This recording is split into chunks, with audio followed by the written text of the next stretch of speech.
com Nuno Rogério e José Milhazes. Muito boa noite a ambos. Neste domingo, bem-vindos. Nuno, eu começaria por ti, porque queres começar por fazer o balanço da ofensiva de fevereiro. É ainda um balanço provisório, mas que serve exatamente para percebermos qual é o ponto de situação neste momento. Sim, acho que é importante. A ofensiva terá começado no dia 10 de fevereiro. Correu mal. Ou seja, a Rússia não conseguiu nenhum dos seus objetivos. Os objetivos eram essencialmente, como vamos mostrar neste mapa, conseguir vários tipos de ofensivas, vários tipos de ataques que estão ali representados a vermelho. Portanto, estamos a falar essencialmente de ataques que vão desde Svatove, no norte, até praticamente à fronteira com Zaporížia, com a central nuclear de Enerhodar. E aqueles 4, 5, 6, 7 grandes focos de ataque russo falharam todos.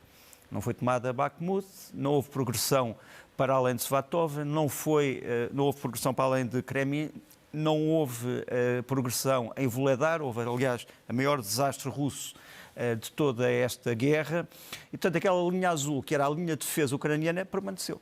Ou seja, este foi o primeiro grande aviso de que a Rússia provavelmente está a ter um problema, não só de equipamento, mas de pessoal e de comando, que é um problema que me parece importante.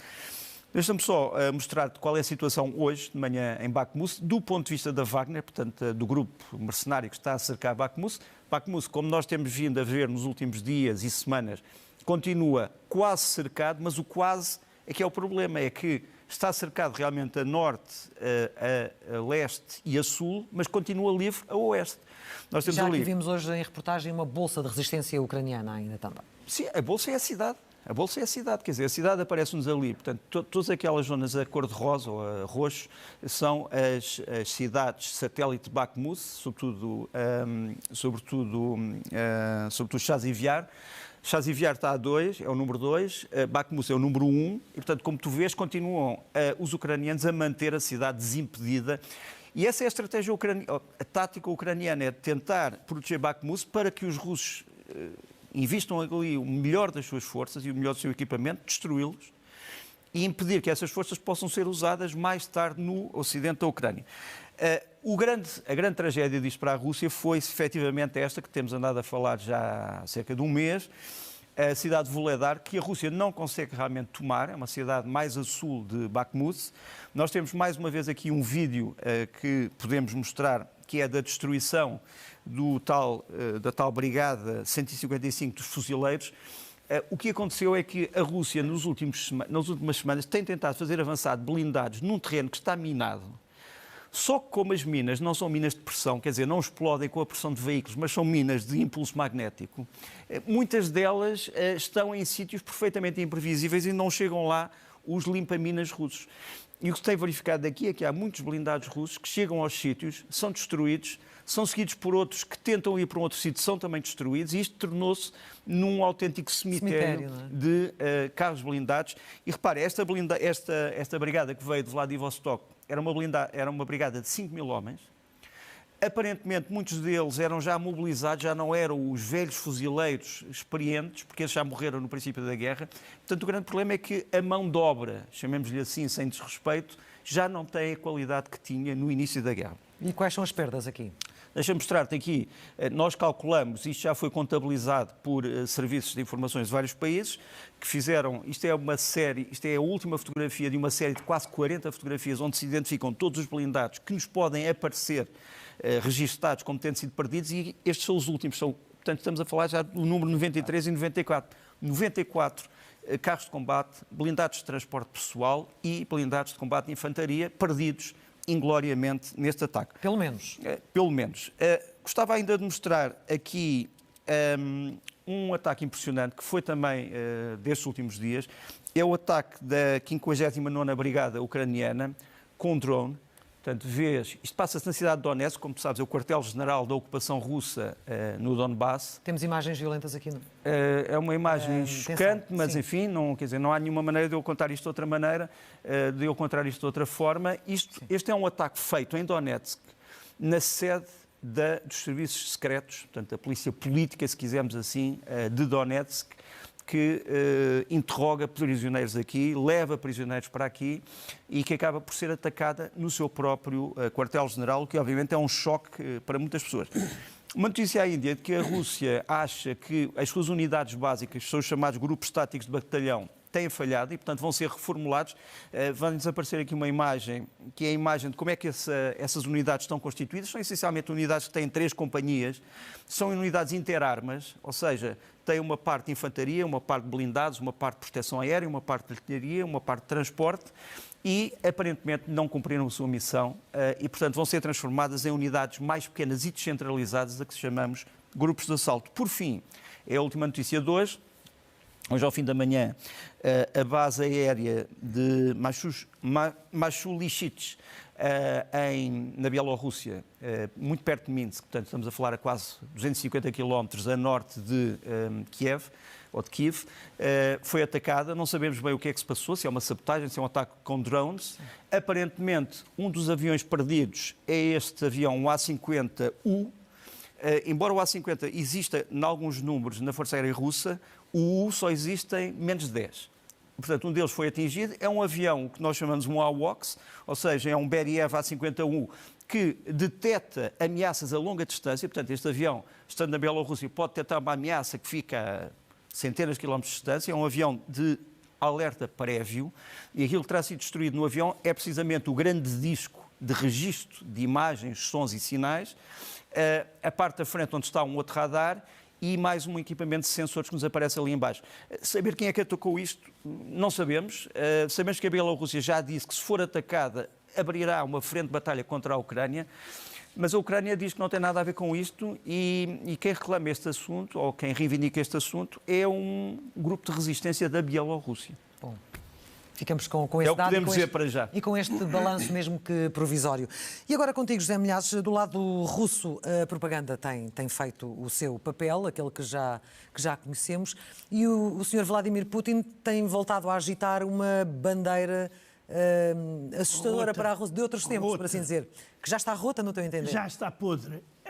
O Sr. Putin está claramente com as capacidades intelectuais muito limitadas.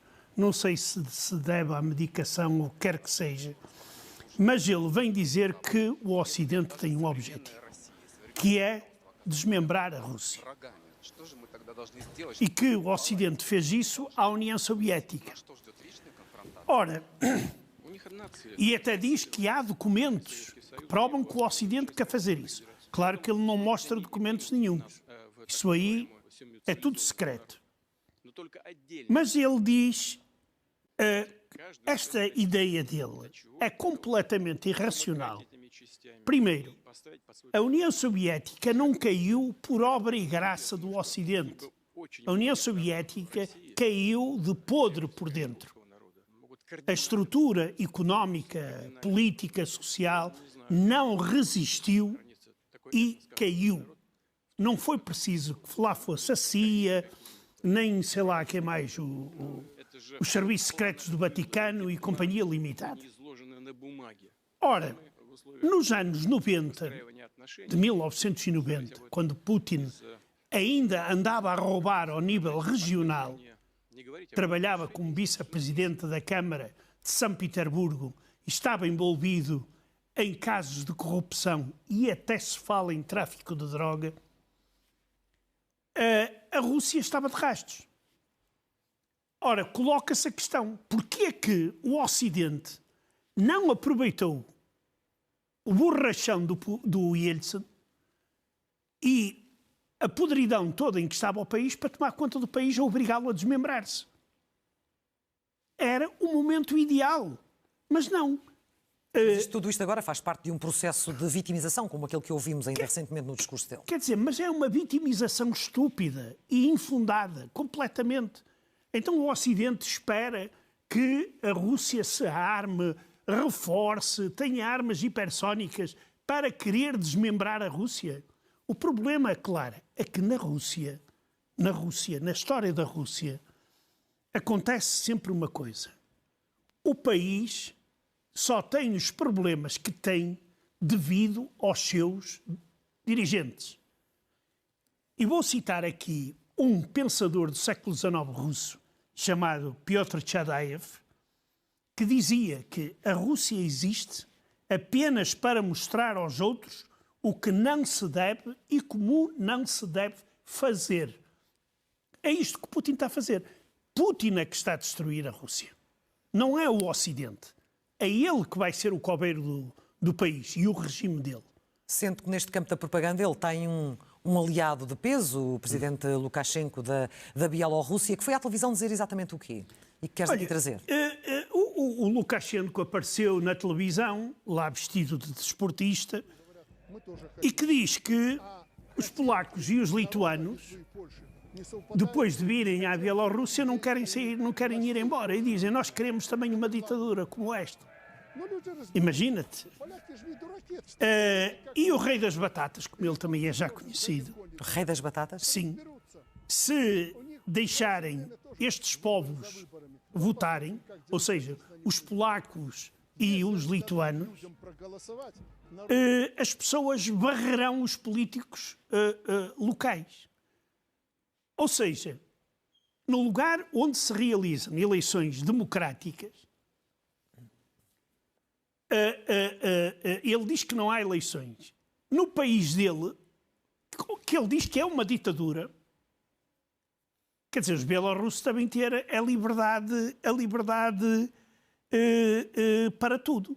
Porque nós vimos nas últimas eleições o que é que aconteceu. E deixa-me só dizer uma coisa em relação a este incidente. Porque no dia anterior, ontem, houve um incidente que foi um guarda-fronteiriço ucraniano foi assassinado na fronteira da Bielorrússia. E claro que isto pode estar a criar uma situação muito perigosa. Sim. O Lukashenko vai à China, também não será por acaso, e eu começo a recear que Lukashenko vai ser empurrado para este conflito. Claro que Moscou vai logo dizer foi o Ocidente que empurrou a Bielorrússia para o conflito. E o Lukashenko vai dizer a mesma coisa, se tal acontecer. Esse é o teu receio nesta fase. Mas falando de propaganda, Nuno, também é disso que queres agora falar, até porque é importante para o presidente russo manter a população o mais tempo possível do seu lado. O que é que tem sido feito? Já agora... Queres fazer uma adenda aqui? Não. Já estava a dizer sobre a União Soviética que ia por dentro, todos nós sabemos que foi assim. Eu tinha um amigo, trabalhou na CIA, foi um homem importante chamado Graham Fuller, que depois, por alguma razão, os turcos acharam que esteve envolvido no golpe de Estado contra o presidente Erdogan. O Graham Fuller uma vez disse-me assim, sabe qual foi o grande papel da CIA na queda da União Soviética? Foi termos de investigar se as retretes públicas de Moscou funcionavam ou não. Ele disse que houve um grupo, digamos, de investigação da CIA que procurava descobrir isso porque achava que era capital para saber se a União Soviética ia sobreviver ou não. Mas, indo para as lendas e narrativas do atual regime russo, deixa começar por te mostrar esta animação, por acaso bem feita, em que a Rússia vê a mãe Rússia de Volgogrado, armada de espada, a lutar contra a Estátua da Liberdade americana e depois acaba com a Estátua da Liberdade americana, obviamente, isto é feito na Rússia, a ser decapitada. Mas, portanto, é assim que hoje na Rússia se vê parte do duelo de titãs em que eles acham que estão envolvidos. Guerra de 2 Não, mas aqui eles nem se preocupam em esconder que é uma luta desigual.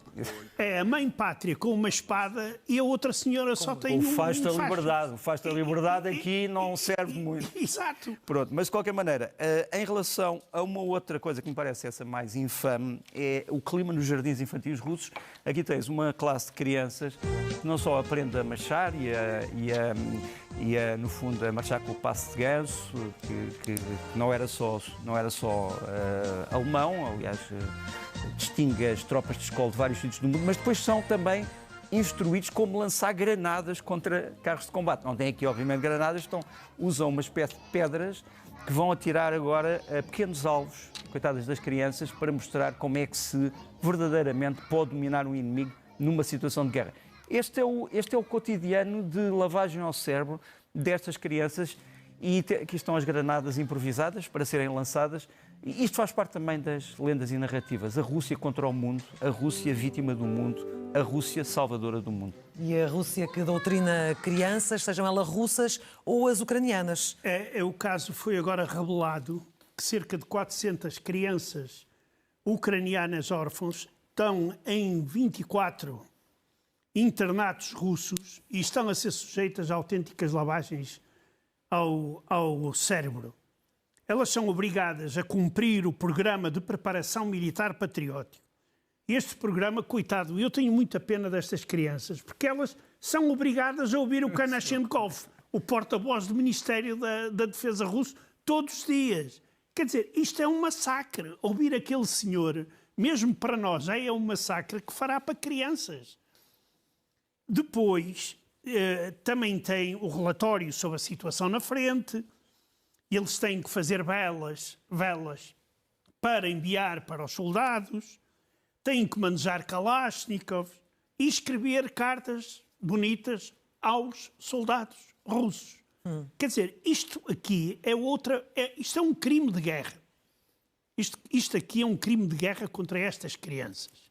Mas, quer dizer, na Rússia é o prato do dia.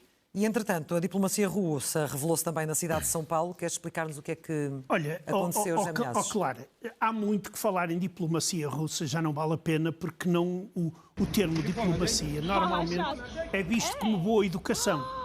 E aqui, duas jovens que foram protestar, duas jovens russas, de origem russa, que foram protestar para junto do consulado da Rússia em São Paulo contra a guerra na Ucrânia, sai um funcionário da embaixada e, pura e simplesmente, agride a jovem e tenta tirar-lhe o telefone. Até a polícia brasileira veio em ajuda e levou o homem, o funcionário, à esquadra.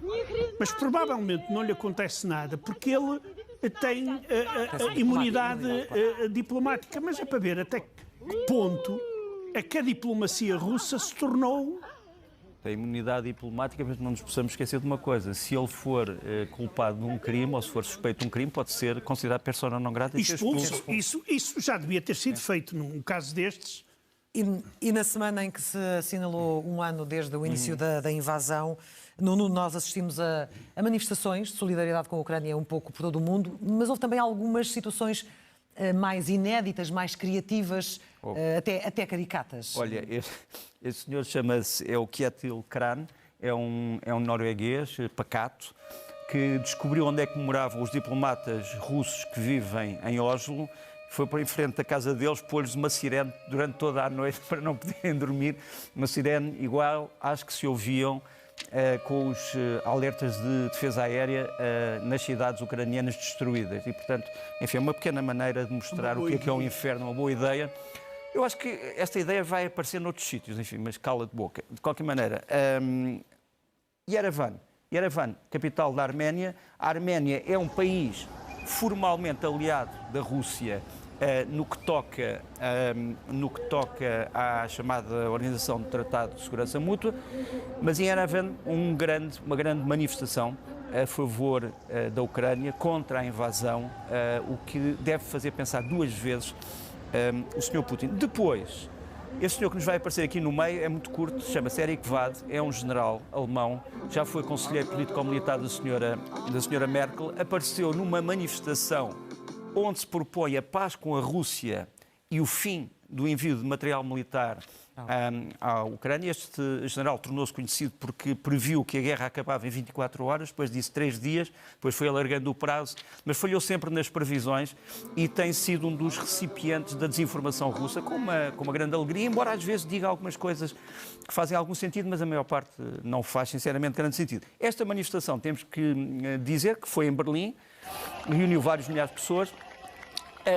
É curioso, porque a certa altura entram aqui, isto é suposto ser a favor da paz, mas a certa altura entram manifestantes com bandeiras russas e até com barretes do exército russo, o que destruiu um bocadinho a máscara de pacifismo desta manifestação. Mas isto acontece, é isto que se está a passar em todo o mundo. É isso que acaba por poder acontecer também em sociedades democráticas como as nossas. José Milhazes, e entretanto, agora falando de situações caricatas, ou se calhar não é caricato, se calhar é algo bem pior, porque é aterrador perceber como é que, por exemplo, um homem como o carniceiro de Grozny decidiu considerar-se ele próprio o primeiro grande herói. Primeiro foi ele que assinou o decreto que cria o título de herói da Chechênia, que deve ser atribuído por feitos heroicos. cá está este Senhor senhor Kadyrov. simpático. Como não podia deixar de ser, ele teve que ser o primeiro a ser condecorado com a ordem que ele próprio criou. Isto a mim faz-me lembrar o Brezhnev do tempo da União Soviética, que não tinha lugar quase mais para medalhas. Estava tudo cheio de... Lembro-me, claro. armário E então, imagem claro, e então apareceu a célebre anedota, porque é que ele andava com um saco de cimento às costas. Sabes porquê? Para não cair para a frente com o peso das medalhas. Era isso que... É o que pode acontecer a este aqui. senhor, daqui a pouco ainda mais é herói de alguma coisa qualquer. Um amigo meu russo, anti-soviético, disse-me assim: o Brezhnev é um gentleman ao pé desta gente. Não, a verdade. fechar, atual liderança tu a fechar um vídeo marcante dos ucranianos resistentes. A voz é a voz do Zelensky. A voz do Assim, Zelensky. baixo, um bocadinho assim rouca. A dizer isto era. Isto Isto era a minha vida, isto era os meus amigos, isto era a minha casa, isto era o meu emprego. Era. Because now, the everyday Ukrainians simply cannot say more without bursting into tears. This was my home. Isto era a minha casa, This was my friend. isto era o meu amigo, This was my dog. isto era o meu cão, This was my car. isto era o meu carro, This was my job. isto era o meu emprego, Was my father. isto era o meu pai, And this was my daughter. isto era a minha filha. The millions and millions of fresh wounds are bleeding with that Os wounds. ucranianos estão assim ensanguentados com esta guerra. Has drowned Ukraine in tears and blood and Afogaram-nos em lágrimas corpses. e em cadáveres. But there is one thing Russia doesn't get. Mas há uma coisa que a Rússia não consegue, é impedir o nosso futuro. And we Ukrainians already know what will come next. Tem grande impacto. Isto, de facto, tem aqui um grande murro no estômago. Agora contigo, a fechar, José Milhazes, chamemos-lhe também, de forma irónica, uma pesada derrota do Sr. Biden, mas que vem de alguém que não tem noção daquilo que está a dizer. Quer dizer- Nem bom senso, sequer. O homem é daquelas coisas, pronto, quer ser o primeiro a declarar alguma coisa que ainda ninguém teve a ideia contra os americanos. E então, o governador de Penza, que é uma região situada a sudeste de Moscovo, decidiu que o presidente Joe Biden não pode meter os pés na região de Penza. E por isso é que ele está a chorar. Não é? É por isso. Pensamos que sim. Pensamos que sim, é isso. tens toda a razão. Não precisamos de pessoas dessas aqui, disse ele. E foi tão forte que nós aqui vemos a reação de Joe Biden.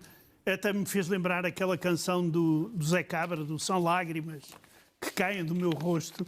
Mas isto há uma espécie de competição absolutamente anedótica na reação contra o Ocidente, quer dizer, e o poder de criatividade já anda nas ruas da amargura. Não sei, porque foram embora muitos judeus da Rússia e talvez isso já tenha refletido no humor na Rússia. O melhor humor russo era realmente judeu. Judeu. José Milhazes, Nuno Rogério, muito obrigada. Até à próxima. Um bom Obrigado. domingo e até terça-feira aqui no Jornal da Noite.